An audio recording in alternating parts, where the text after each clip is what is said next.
Okay. Good morning, everybody here in the room. On behalf of Sandy Kelman and myself, welcome to the 2013 DLA Piper Global Real Estate Summit.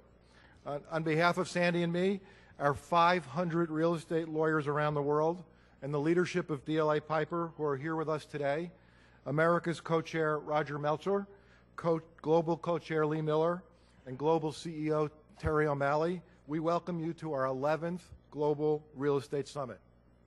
We'd also like to give a special welcome to the global co-chair of our real estate practice, Olaf Schmidt, the heads of our Asia-Pac real estate practice, Sheila Rivers, and others from Australia, the United Kingdom, Germany, and Latin America. If you are interested in learning more about those regions, please come to this area during lunchtime. We'll have some tables up here marked with regional signs, and they'll be happy to talk to you during lunch. Last but not least, we'd like to acknowledge the 500-plus participants sitting in the room with us in Chicago, plus all those listening to us on the live video feed, as well as those following us on Twitter. But more on that later. So much has changed since our last summit almost 2 years ago. Think about it. Just 18 months ago, global financial markets were being whipsawed by solvency concerns in Europe. U.S. job growth was stagnant. There was bitter disagreement and gridlock between the White House and Congress. Perhaps not much has changed there. The path to a smart economic recovery seemed highly uncertain, and we were asking ourselves in September of 2011, what will go wrong next? Today, Europe's problems appear to be settling down, although with serious concerns regarding future growth and economic stability. U.S. job growth is back, and as reported on Friday, the U.S. economy grew by 2.5% in the first quarter, a significant rebound from the end of last year. The White House and Congress are attempting to cut deals, and bottom line, it looks like a slow but sustained recovery for the U.S. economy and the domestic real estate markets. So things really are better. Stock market indexes have completely erased the losses of 2008. The Dow Jones and S&P have set all-time records. The unemployment rate is down to 7.7, and even housing is up. But concerns remain. The two biggest are stubbornly slow job creation and continuing government deficits, not only in Europe but here in the States. And while interest rates remain at an all-time record low, thanks to the financial engineering managed by Chairman Bernanke, the question is, how long can these good times really continue to roll? Moreover, this unconventional monetary policy creates great uncertainties as to how the Fed will ease off the gas pedal and what this will mean when the ride is over. As I heard Mike Fascitelli observe just last week, this is the single toughest investment market in history. Let me just share with you what we discovered in our 2013 State of the Market survey. Despite the concerns that I've just mentioned, the overwhelming majority of real estate executives are feeling very optimistic. According to the survey, 85% describe themselves as bullish, and that reverses a far more pessimistic view from 2011. It's an extraordinary turnaround. So what has everybody feeling so good? It's surely not the strengthening economy. Most of our respondents don't expect the economy to be strong enough to return to true real estate fundamentals for another year or two, or perhaps three. Instead, most cited low-cost financing afforded by the artificially low interest rates and easier access to capital. And we know that capital flows are at record levels, with much of it arriving from overseas or from north of the border from our friends in Canada, because U.S. commercial real estate markets are viewed as stable and secure safe havens. In fact, all the capital has driven down the cap rates so much in places like New York and Washington that many are now putting money in properties in second-tier cities like Houston, Dallas, and Miami. 3 out of 4 industry executives remain confident that Congress will not change the treatment of carried interest, even though the President proposed to plug this so-called loophole as part of his budget proposal earlier this month. And I'm sure we'll hear more about that from Jeff DeBoer and his panel later. Finally, most expect that real estate cap rates will remain steady, but a surprising 19% believe they may actually go down a little further. We're convinced that the Eastville folks stuffed the ballot box, keeping commercial property values aloft and perhaps even boosting them to new highs. So what does it mean? It appears that the U.S. commercial real estate market in 2013 is on the right track, but the questions remain. Are we wise enough to not repeat the mistakes of the past several years? Will the pent-up capital searching for homes create an unhealthy loosening of underwriting standards? And when will interest rates begin to rise? Our premise is that the evolving needs of the global economy require real estate investors, owners, and financiers to think differently about the opportunities and the challenges that define the new world in which we live and transact business. And today, we've assembled leaders from every segment of the industry to provide us with their expert perspectives on the constantly changing commercial property markets. They'll share with us their strategies for achieving success in an era of economic unpredictability and changing assumptions. But before we hear from the two industry icons sitting on the stage here with us on their perspective and how they are thinking differently, let me just make a few housekeeping announcements for people here in the room. The schedule and location of each session for the day is contained in the materials that you received at registration. Should you have questions or need assistance throughout the day, our lawyers and staff are here to help you, and most are wearing host ribbons. Please stay in this room for the next panel. It'll start right after Sam and Jerry are finished. While we ask everybody in the room and remind you to turn your cell phones and BlackBerries on silent, for those here, as well as those on the videocast, we encourage you to tweet about the summit and share your views using our Twitter hashtag, #DLARE Summit, while you can also follow us on Twitter @DLA Real Estate. Last but by no means least, I want to thank Joy Carlson, our absolutely fabulous event planner, and her supporting cast, who make this event run as smoothly as it has for every one of our 11 summits. Thank you, Joy.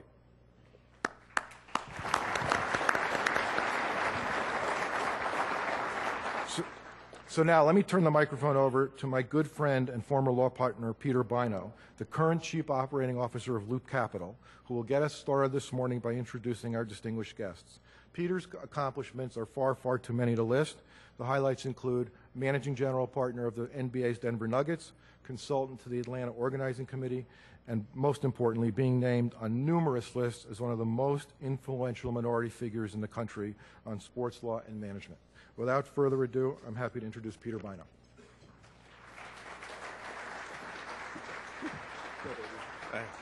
Thank you, Jay.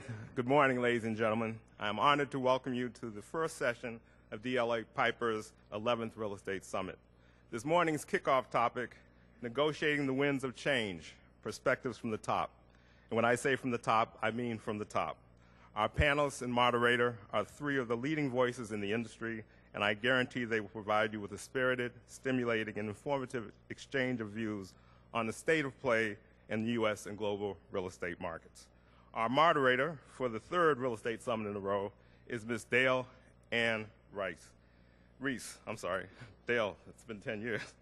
Dale recently retired as the Global and America Director of Real Estate, Hospitality, and Construction for Ernst & Young, but she is by no means retired. She's Managing Director of Artemis Advisors, LLC, a consulting firm, and Senior Managing Director of Brock Capital Group, LLC, a boutique investment banking firm.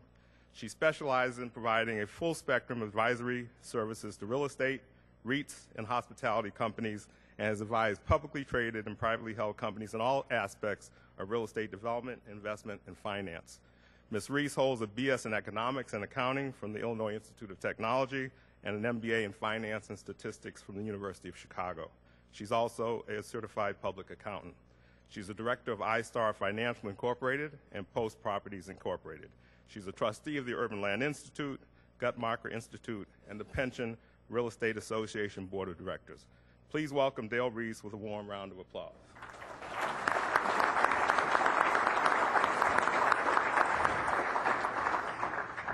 Jerry Speyer is joining us as a panelist for the first time. Mr. Speyer is chairman and co-chief executive officer of Tishman Speyer. He's one of the two founding partners of the company, which was formed in 1978. Mr. Speyer is chairman of the Museum of Modern Art. He is the vice chair of the New York Presbyterian Hospital. He is the former chairman of the board of directors of the Federal Reserve Bank of New York, chairman emeritus, Partnership for New York City, and past president of the board of trustees of the Dalton School. Mr. Speyer's other board affiliations include Yankee Global Enterprises, the Economic Club of New York, the Municipal Art Society of New York, Columbia Business School Board of Overseers, and the Asia Society. He is a member of the Council on Foreign Relations and the Business Roundtable. Mr. Speyer graduated from Columbia College and received an MBA from Columbia University Graduate School of Business. A special note in Jerry's biographical data is the fact that he, his college roommates, Sanford Greenberg and Arthur Garfunkel, have come together to announce the Sanford and Susan Greenberg Prize to End Blindness by 2020. The Greenberg Prize consists of $2 million in gold bullion to go to the person or group deemed most responsible for ending blindness by December 13th, 2020, 2,798 days after the announcement of the prize, the same number of days that elapsed between President Kennedy's announcement of NASA's mission to the moon and Neil Armstrong's delivering on that promise. Please welcome Jerry Speyer to this morning's panel.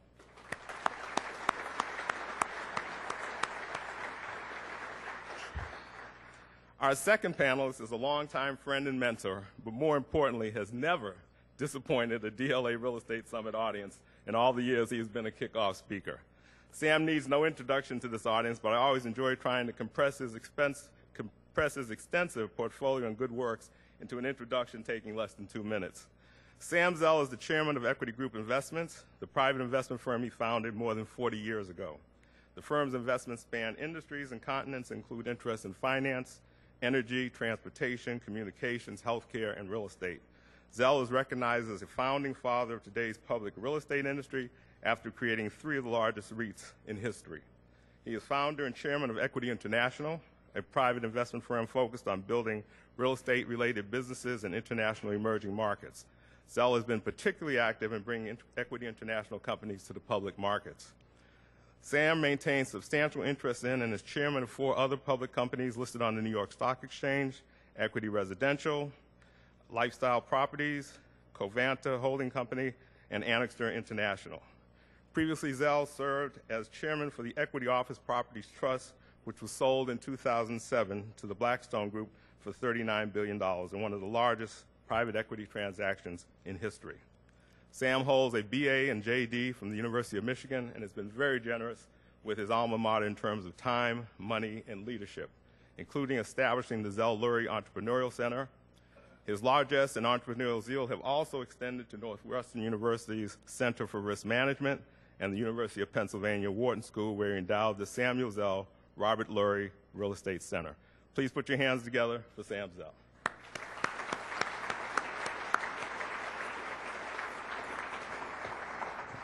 Dale, it's your show. Thank you so much, Peter. Well, thank you all very much for being here today. Jay, as always, you steal my intro, so I'll have to go from there. Good morning, everybody, and thank you, gentlemen, for being here. As was mentioned, the economic recovery has been more robust than was anticipated 18 months ago.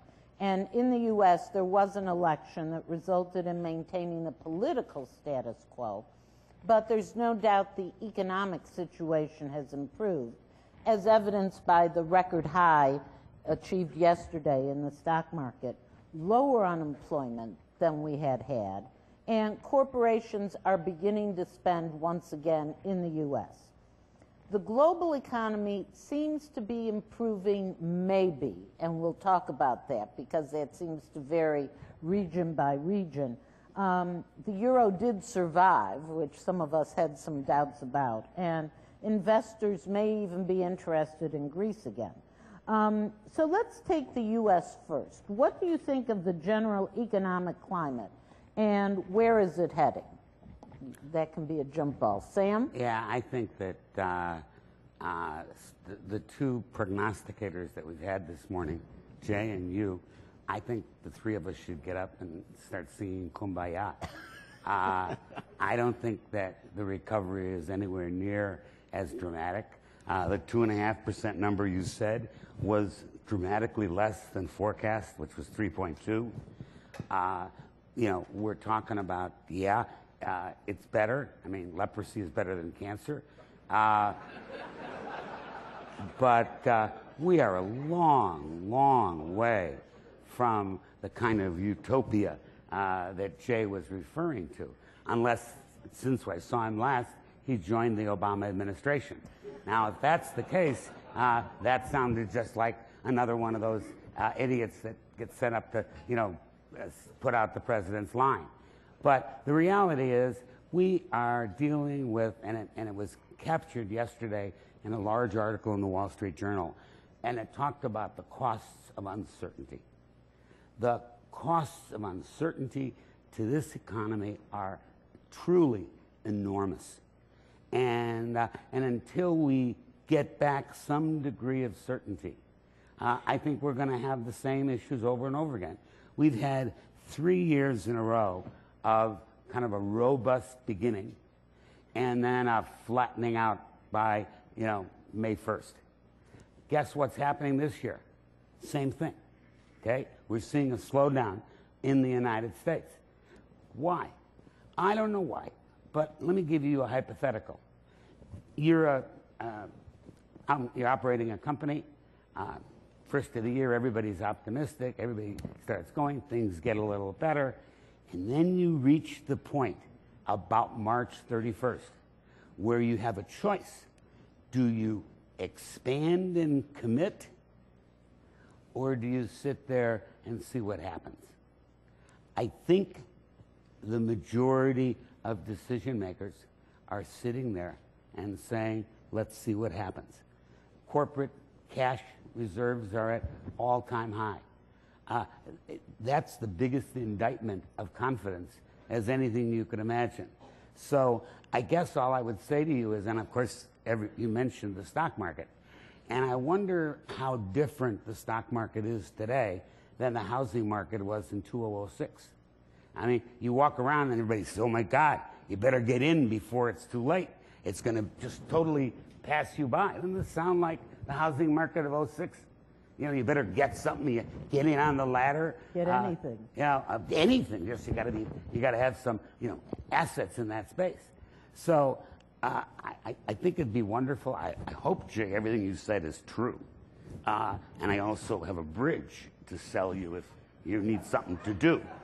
But I think the picture you're painting is interesting, but a long way from reality. Jerry, how do you view the U.S. economy? I'm not just about to go to Washington, no fear. But I think there are a series of different problems that are interconnected that have caused the malaise in our economy. And I guess I share Sam's concern that it's not robust. It's okay, but it's not robust. And what that means for everybody in this room is probably self-explanatory, but let me explain what I think some of the problems are. First, we have a global situation that has created incredible uncertainty. The global situation, you heard last night, an analysis of how to think about what the president does every day, what he faces every day. Second, I think that we have a situation where the economies in different parts of the world are, in a sense, colliding. Because while there is growth in certain regions, there's less growth in others, and that's creating havoc in those regions. So, for example, Dale said that we were worried about the euro at some point in the last few years. I never shared the view that the euro was in danger because I have always thought of Europe as a federation rather than anything else, nor did I ever think that Europe would be more than a federation. But that's created a whole series of problems because you can't have a central bank without having rules that are common to all the countries that use that central bank. So the European Central Bank, that's an issue. And they're going to have to decide, are they going to, have rules in common, or are they going to clash? So that's an issue which is creating, an atmosphere of uncertainty. The obvious ones like the Middle East, like North Korea, those are things that add to the problem. But coming back to the United States, what has happened here is that we have constructed a group of people that are unemployable. And because we have such a large number of people, both at the older spectrum and at the high school graduation, even college graduation spectrum, we've got an enormous problem that we have to deal with and we have to confront. We need to have the will. It's called education or retraining for the older group of people that don't have jobs. And that, to me, is the central issue for this country. If we're not going to educate people, we're not going to be competitive, we're not going to create jobs. And I don't care what the statistics tell you. I care about the number of people who aren't working. And if we could put those people to work, you'd see an economy that was really buzzing. And until we put those people back to work, and we put the young kids who are graduating from high school and college to work, our economy is going to sputter along. Isn't it interesting that the two subjects you mentioned, Jerry, one being education and the other being training, are both issues that the federal government has, at least in theory, addressed. And in both cases, they have addressed it in the most incredibly inefficient, corrupt manner possible, whether it be the teachers' unions or the 39,000 different funded training programs across the United States that are a disaster. I mean, you know, we have a major training program in Chicago. I think it costs the government $40 million a year, some very large number, and it's a disaster. I mean, it's, you know, typical, you know, people, all the people are patronage people. Nobody's doing nothing other than sucking money out of the government. But what would you two suggest on that area? I can't say what Jerry would suggest, but, you know, charter schools, privatization, these are, you know, you've got to take these tasks out of the government's hands, because the government, by definition, is political. There's a reason why the Founding Fathers allocated relatively few functions to the federal government, those functions that could not be handled any other way, military, foreign policy, etc. But they were very careful to reserve the rest to the states. Now, over the last 70 years, there's been an enormous erosion of that, and with it has come an enormous depreciation in the value of the government. Yeah, I think that we have so many tools that we could use to help retrain and further educate people. The whole notion of technology and what technology permits you to do, and you combine the attributes that technology permits you to use for education with some kind of economic incentive other than just a job. And by the way, I don't think it's just a job, because I think everybody ought to work who can work. And I'm not talking about forced labor, but I think that people should have a right to a job. And the only way they're going to have a right to a job is to have a skill. We can teach skills long distance. We don't need 39,000 different training programs. I don't know whether that's the right number, or perhaps there are even more. What we need are training programs that really teach you to do something. Train people. Right. I mean, when I went to high school, there was a whole vocational side of the high school. They built a house every year. They built cars. Absolutely. Air conditioner repair, and HVAC, today, right. that whole vocational side doesn't exist, because it's, quote, everybody has to have a college degree. Well, that's why we have $1 trillion of student debt and no likelihood of it ever being paid back. Talk about your next bubble. Not to give you a softball here, Sam, but the Obama administration has continued to push stimulus measures, which I know you're feeling on, and the Republicans have pushed to reduce spending by allowing the sequester to take effect. And in theory, and I put that word in quotes, austerity programs are bad for an economy during a downturn. That's one of the reasons Jack Lew has been urging a loosening of the austerity measures in Europe right now to try and help the European economy. But in spite of the austerity measures here, the sequester, leaving aside the recent FAA kerfuffle for the moment, the economy, limited though it seems to be, is improving. Why do you think that is? Because it's America.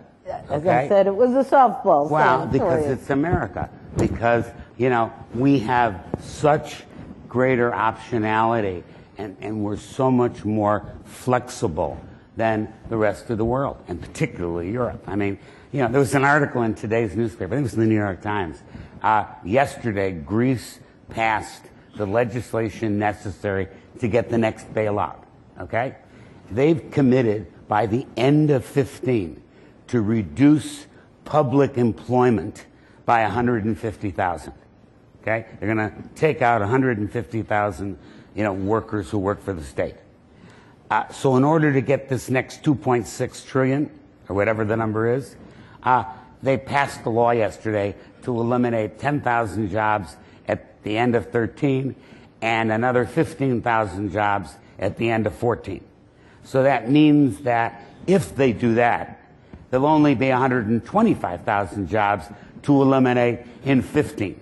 And if you believe that, you could sell the bridge to somebody else. I mean, this whole thing, this austerity in Europe, that's the biggest bunch of bullshit that ever existed.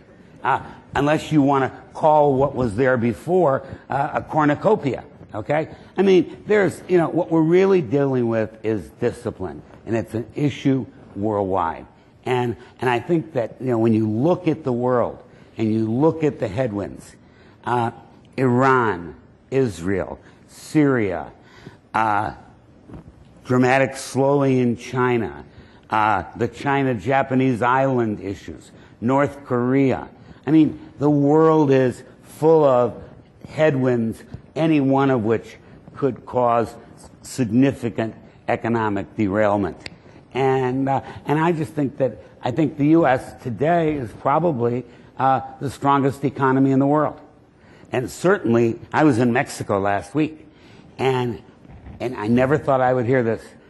Here were Mexican businessmen saying to me, we're buying pesos and selling dollars. Really? I said, what? He says, we're buying pesos, selling dollars. We're not printing, you are. So therefore, we got to own pesos and sell dollars. Amazing. The Brazilians talk the same way. Because they're all looking, come on, we all took Econ 101. The printing presses in Japan, England, and the U.S., they're running overtime.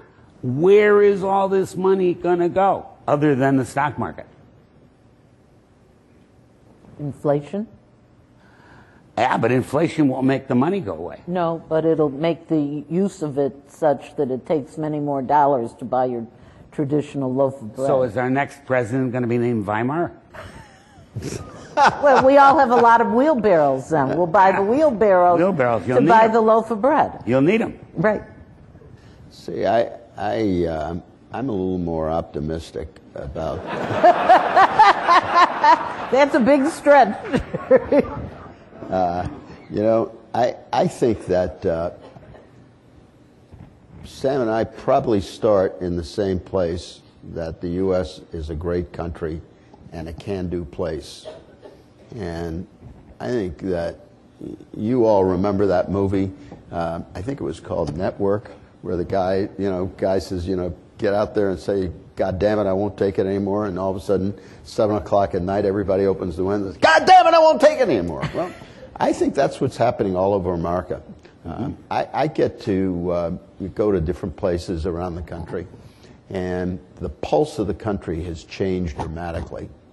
And people are really mad. They're mad for different reasons, but they're mad. When people get mad, they organize. And I'm not talking about organizing and getting in the streets, but I think that you're going to see a different set of elections in 2014 and 2016 than we've had probably for the last 30 years. And I think that both Democrats and Republicans are going to get thrown out. It's not an accident that we have so many people who are in Congress today that are saying they're not going to run again. I think that the political infrastructure is in for a rough ride. And whether they're on either side of the aisle, it makes no difference what side. What does make a difference is that people are mad. And people are mad because things cost too much, things are not available. You can't get a plumber when you need a plumber. You can't buy a car because cars are, become too expensive, so people keep them longer. And you could go down a list of 1,000 different things that people are complaining about. And it all nails the government in one way or another. There's tangible evidence that we just have gone way too far in the government getting into people's personal and professional businesses. If you look at regulation, and look, I'm not a banker, but if I were working at a bank today, I'd get another job. Yeah, it's just absolutely. I mean, this guy who left J.P. Morgan yesterday, I mean, they're going to limit all salaries to $500,000 or something at GM, and how are they going to recruit people? It's absurd. It's really absurd. And I think, and by the way, it's not only happening in the United States. Oh. In Switzerland, they just passed a law that CEOs can't get paid more than 10 times the salary of the lowest paid employee. Think about that. There's something wrong with that. You can't get great people to work, at shut down salaries. That just doesn't work. And people at all levels, are really getting sick and tired of it. And I think that what we have to do is to face reality and make the changes that are required to incentivize people to go back to work. So how can business leaders and the real estate community, like people in this room, help make a difference in this leadership and vacuum that you're talking about? Look, I think that most of us are pretty quiet. We don't speak up. Years ago, I was involved with the Partnership for New York. It was at a time when New York was really in miserable shape. And I went around, I went to 100 different CEOs, and I said to each of them, if you have any sense of moral obligation for what you've been able to achieve, you need to give something back. And I went door to door as if I were, selling vacuum cleaners. And I basically pitched people on their fundamental responsibility. And even the worst guys, said, you're right. I've really gotten something out of this country. Now, if everybody in this room felt like they have been lucky as hell, and most of you have been lucky as hell, you got to give something back. And if you're not willing to give something back, then you're going to get what you deserve. And I think that's true across the country. And I don't care what industry you're in, I don't care what profession you're in, you have to give back. And unless we're all willing to do that, forget about it. Just forget about it, because we're not going to create change. You want to be a change agent? Get up there and do something about it. I can't disagree with that. But, I'm a great believer in giving back. But sometimes in the process of dealing with that, there's this big hand of taking by the government that seems to discourage all of that highfalutin thinking that you were talking about. And not that still leaves you with more than you had when you started. That's true. But the key to the future of our country is to create a whole bunch of situations where immigrant kids can come here and create worldwide fortunes. And losing that would be one of the greatest losses. I mean, this idea that somehow or other redistribution of wealth is healthy, I think is insanity. We need animal spirits. We need people to be rewarded for putting in the effort. This room is full of lawyers. You know, how many lawyers have worked 24 hours a day on a deal?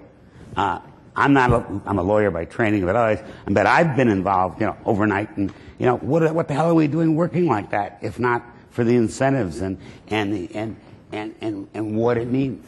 And I'm afraid that our whole work ethic in this country is in danger. Well, that's right. I agree with you. And I think we have to do something. In other words, the whole notion that the government is going to take care of you from womb to tomb, I don't want to buy into that. I want my kids to work damn hard to get someplace.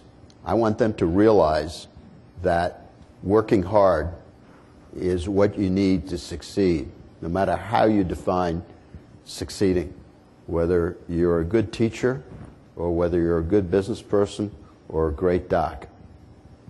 It takes hard work. And the thing is, we can't be accepting the fact that you take things for granted because it's being doled out. We've got to cut that out. We've got to incentivize people, put them back to work to get what they want. But you both are saying we have to do more, people have to do more. And it's hard to disagree with any of that. But you're also saying that when you look at the world stage, America, the U.S., is still the best player there is. So, you know, yeah, we have to change, but when you look at us compared to Europe or compared to, well, maybe not Mexico if they're buying pesos and shorting dollars, but other places, we're still the best there is. And it seems like in spite of everything, not to minimize anything that's being said, we, the U.S., North America, U.S., is still very competitive in the marketplace. And one of the things, and you touched on this, Sam, is investments here have always been considered safe because the regulations were clear. It was a level playing field. Like the General Motors bankruptcy as an example. And now, not so much. Does that put us at risk, or is the rest of the world so upside down that in spite of the inconsistency and tumult in the regulatory world, we're still the best game around? I cannot overemphasize the value of the rule of law in the United States, and that the kind of capital that it attracts from all over the world, either for growth or for safety, it's all wrapped around the rule of law. And anything we do to harm the rule of law, I think is the first steps toward ultimate destruction and loss of competitive position. So the rule of law is an extraordinary strong asset, and it exists in very few places in the world other than here. Freedom is the word that comes to my mind. You know, the thing about America is that we have the right to open the window and say, I won't take it anymore, right?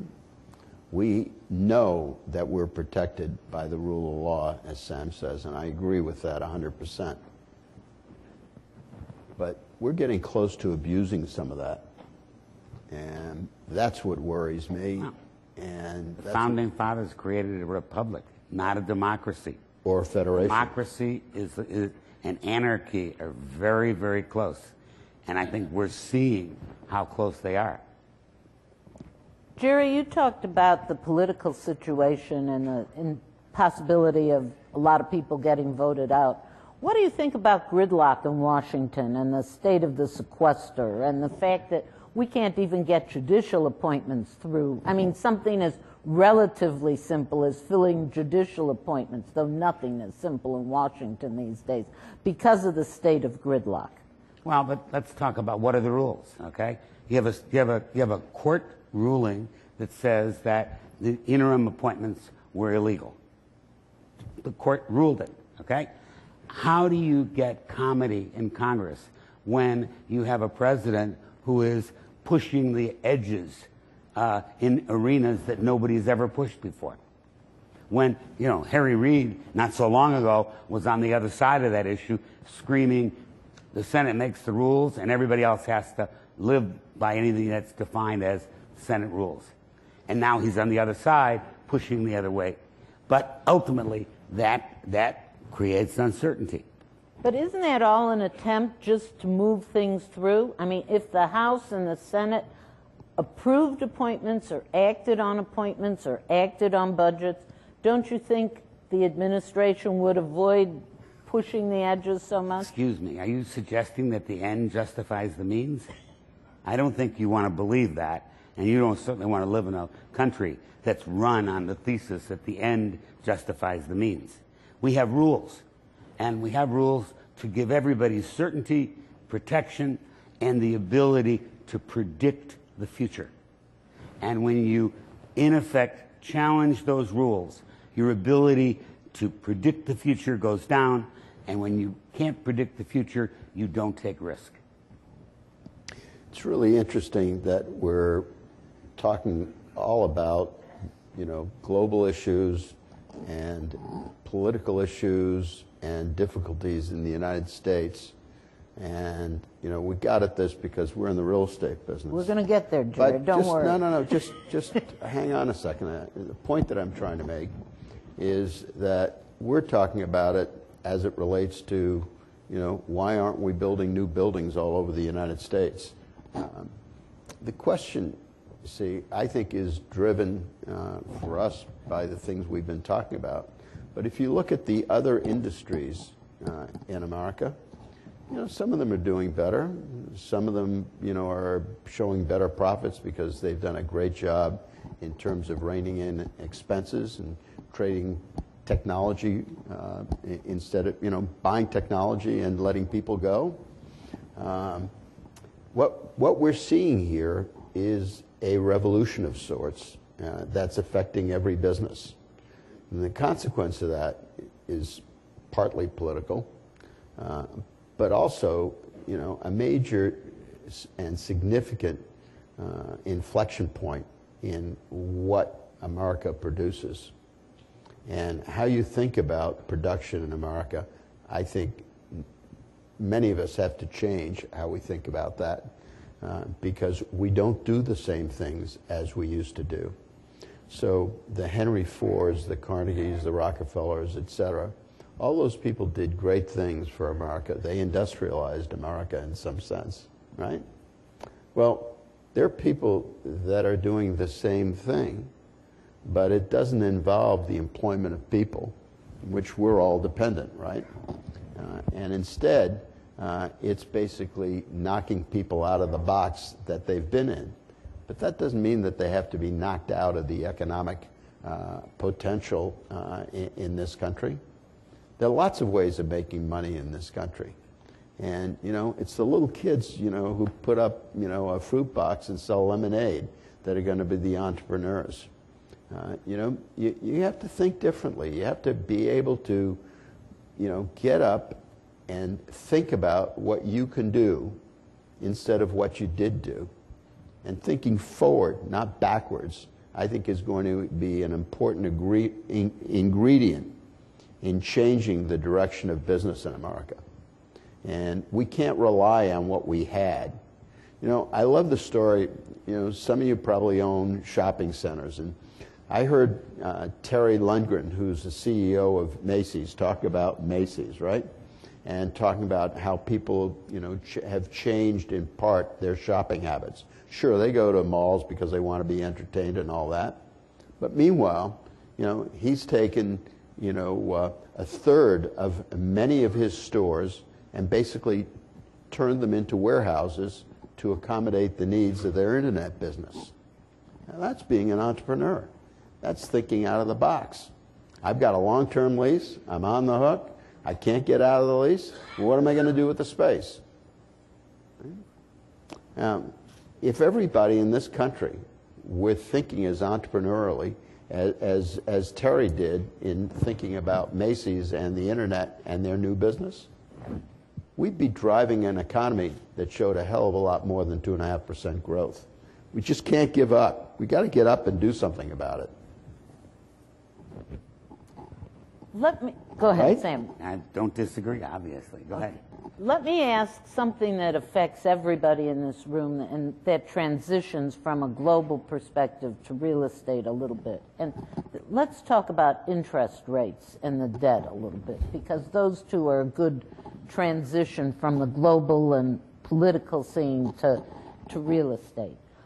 We all know that the interest payments are taking 40 cents plus of every dollar of our budget right now. Is there a way to bend the curve to bring that more under control? That's A. And B, what do you think the long-term implications are of these, what I would call artificially low interest rates, on the country and then on real estate? Wow. And make that transition into real estate. Let's start with the country, okay? The U.S. currently has an average maturity of less than 2 years and an average cost of capital of just slightly less than 2%. Over the last 30 years, the average government debt was 5.6%. If it went back to 5.6%, of course, the country would be bankrupt. But I think when you look at, in effect, what the government has done, rather than deal with issues, they just continue to shorten and shorten and shorten the curve. So when you talk about risk, think about it. I don't know how much debt the U.S. government has, but all of it rolls in the next 36 months going forward. Wow, that's a scary conclusion. So then the next... You wouldn't run your company that way. Oh, of course not. Okay, wouldn't even think about running a Sure, company of course like not. that. Yeah, absolutely. But then the question becomes, okay, so how does this all translate? First of all, I don't know. If I knew, I'd be rich. However, I think that you can look at Nixon's price controls in '72.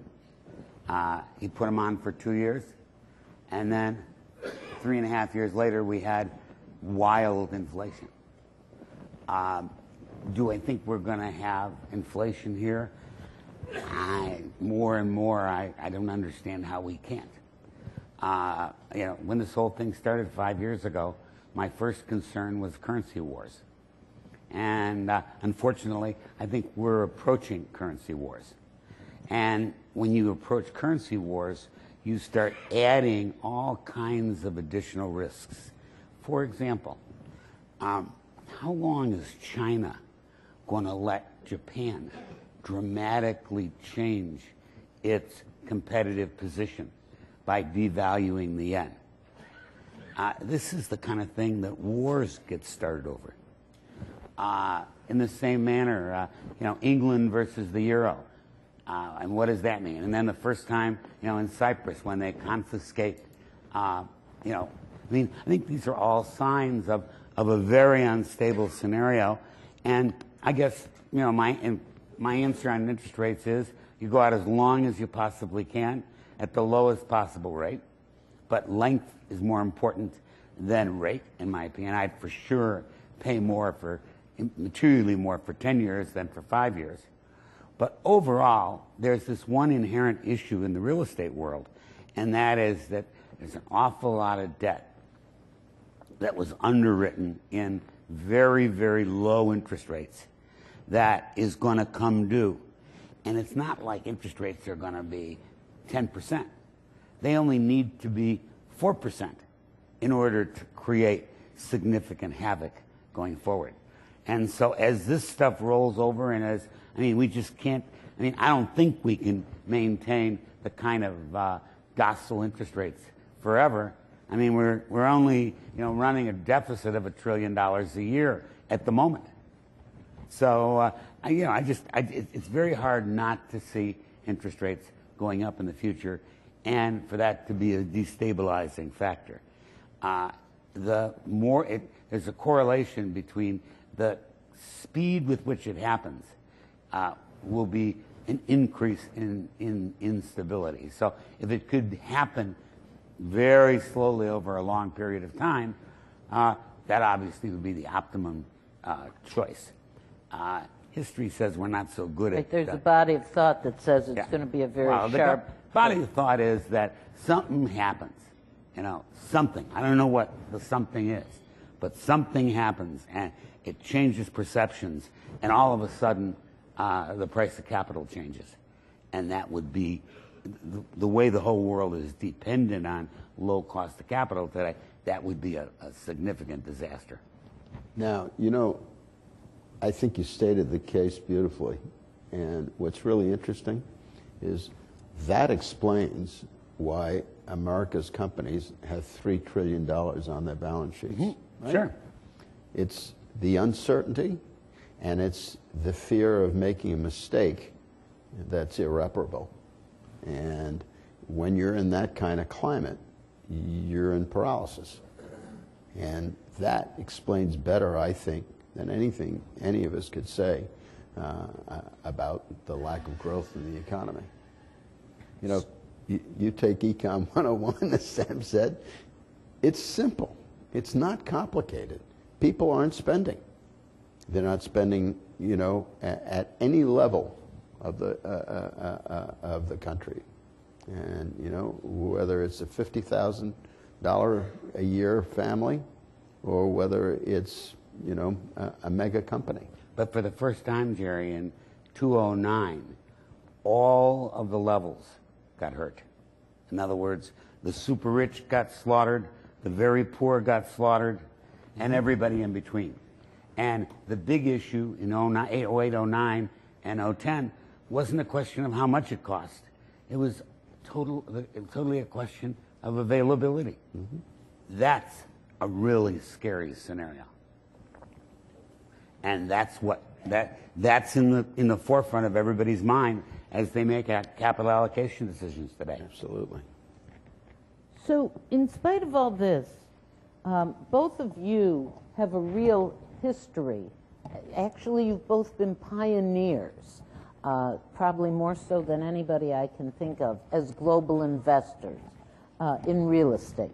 The two of you, almost as long as I've known, well, not as long as I've known you, but early in the cycles, both of you have played abroad in different markets, in Brazil, and in both of you in Brazil, in Europe, and Asia. You've been all over the place. Long before it was in fashion, and you now have a network of global investors. So for Two-Way Streets, Jerry, you recently started a project in San Francisco with a Chinese investor that got a lot of play in the Wall Street Journal. So I guess a question for you both is, do you think the best opportunities are in the U.S. or offshore? And if so, where? I guess, being an optimist, I always see opportunity. So no matter what the climate is, you try to figure out, an opportunity. When times are good, you try to take advantage of that if you can. And when times are bad, if you have capital and people, you can usually figure out a way to do that. Now, sometimes caution dictates that you do nothing. And Sam was making a pretty good argument just now for maybe reining in rather than, making big investments. And that's what we're seeing around the country.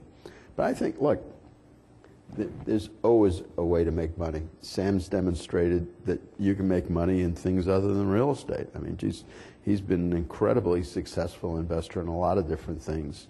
And I've stuck to real estate because I just was more comfortable in real estate. But I think if you keep on looking, you usually find something. Now, there was a period in the early 90s when you made a fortune. Yep. I did nothing. Right? From 1991 until 1995, we invested a total of $10 million. Right? 4 years. I think we invested $10 million a day. Right. And then in 1995, I think we invested $2.5 billion. And it was uncertainty at that point that was holding me back. And, you go through different times.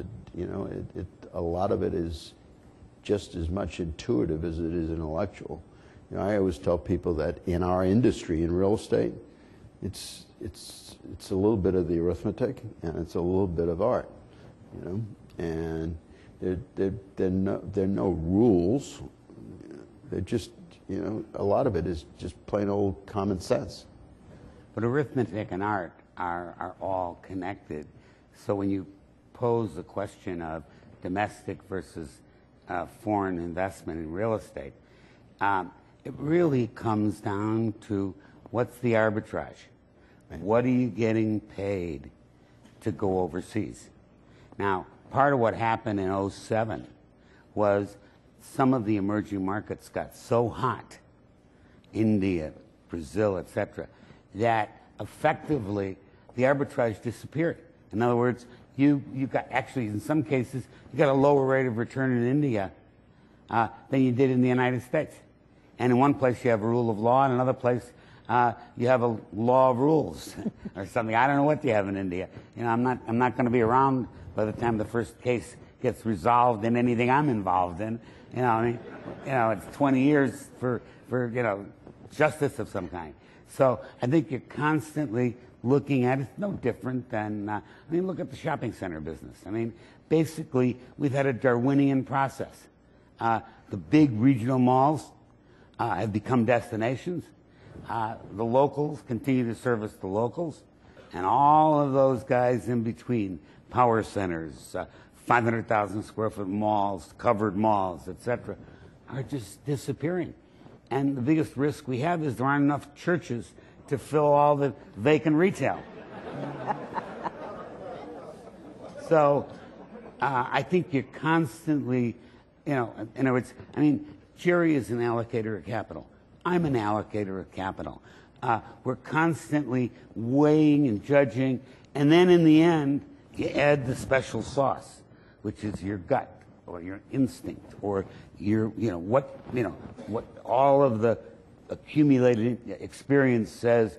I don't want to go this, or double down, or whatever your decision is. Last year, Sam, you were talking about Mongolia. You Yes. still interested there? Well, I think if you remember, I said Mongolia is going to be the fastest growing country in the world. It grew 17% last year. It's going to grow 30% this year.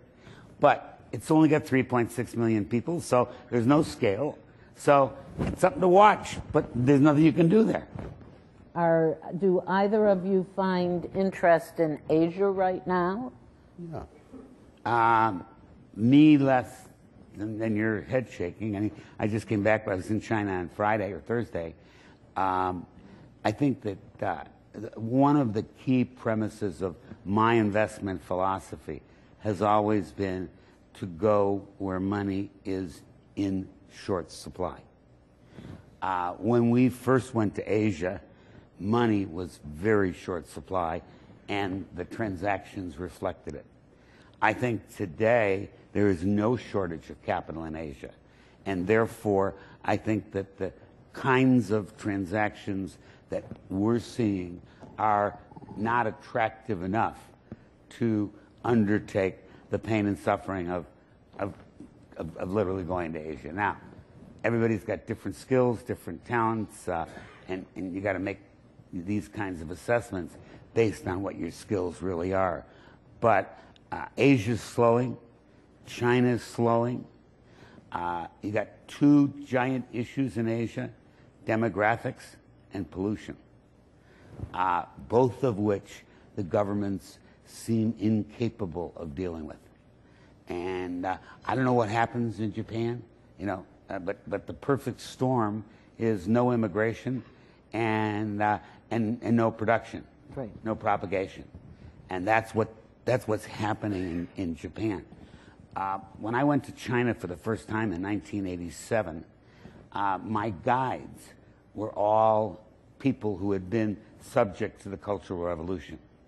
And so they talked about it in whispers and, talked about how how difficult it was.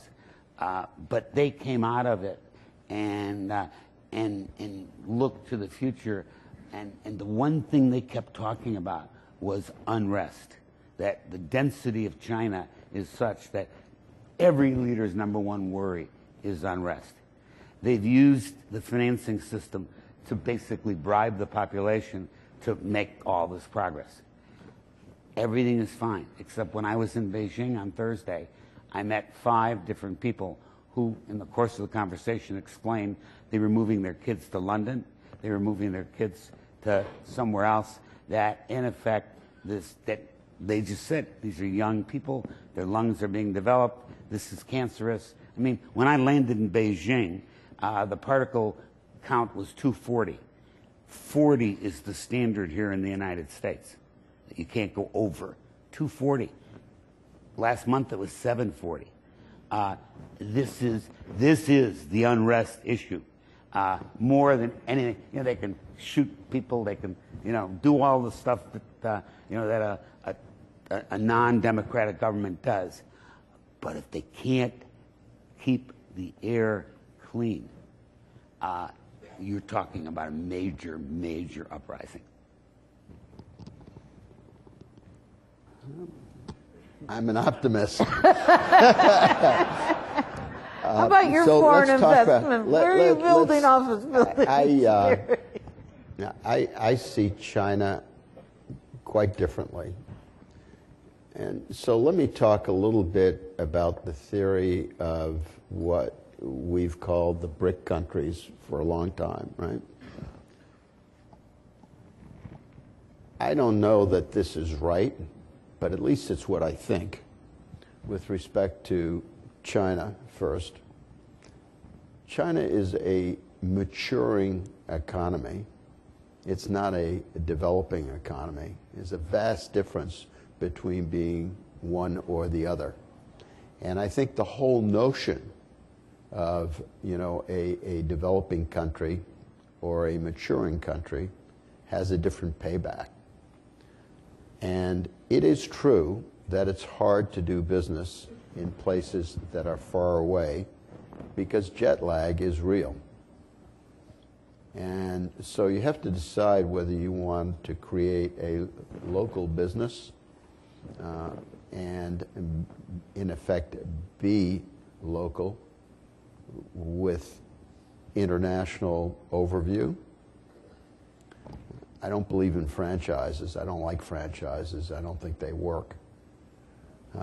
And so the payback in China today, when you take risk, is consequentially much less than it used to be, and will continue to be much less.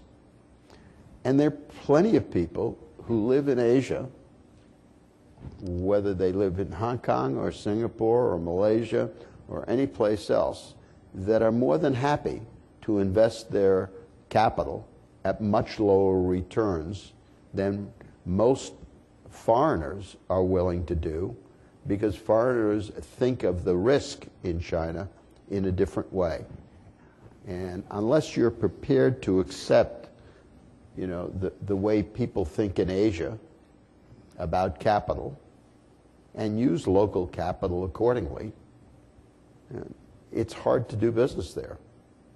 And so we view China, optimistically. Sure, they're going to have bumps in the road, and, is China slowing down? I only wish the United States has slowed down to 7.5%. That's amazing. I mean, think about it, 7.5% a year growth. It's fantastic. Think of what would be happening in America if we had that kind of growth. Brazil. Brazil is another country where things have changed. They have a socialist government which is acting much more like a liberal democratic government than a socialist government. Is Brazil slowing down at the moment? Yeah, sure. And yet, they've had the guts to increase interest rates, 10 days ago, despite the slowdown.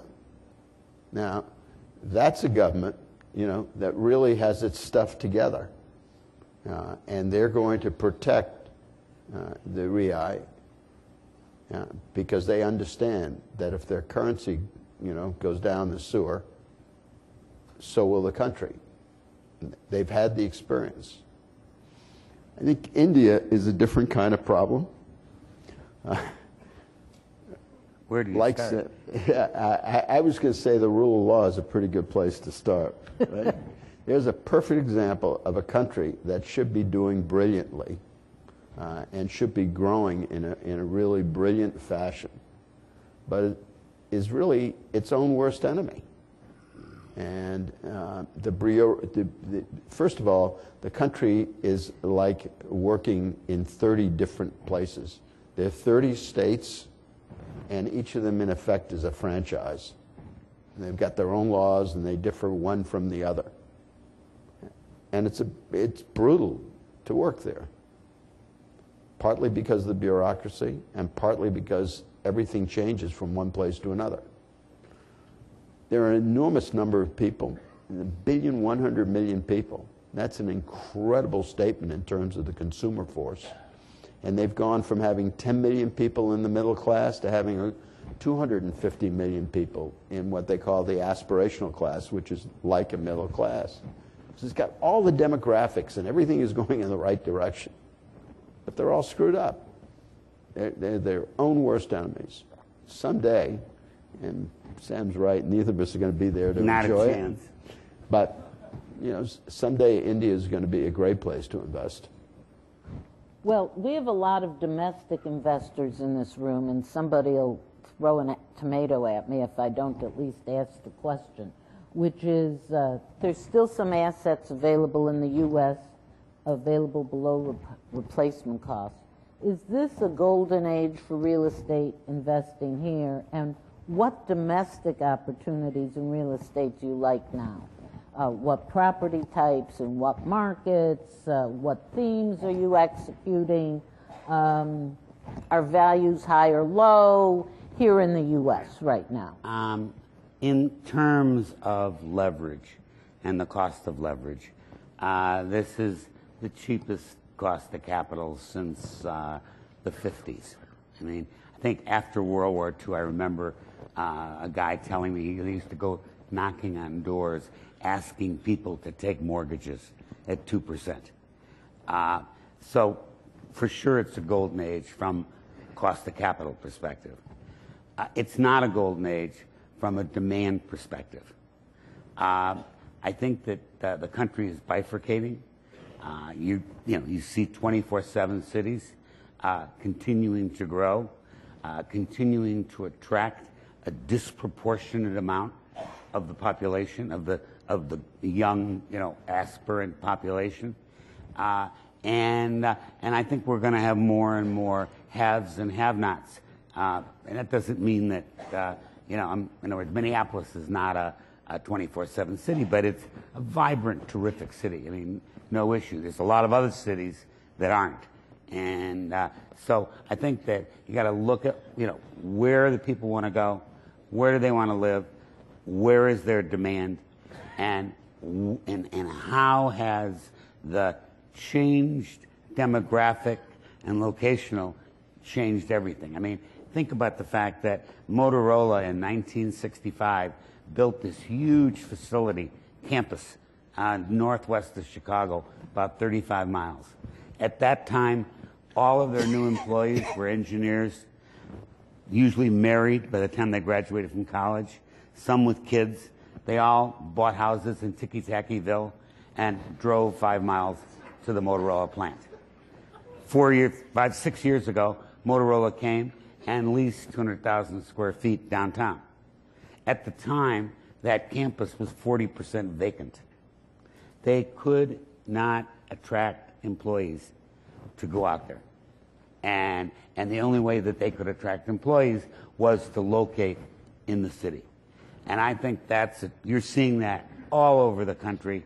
It's really interesting because the problems that the cities used to have are now appearing in the suburbs.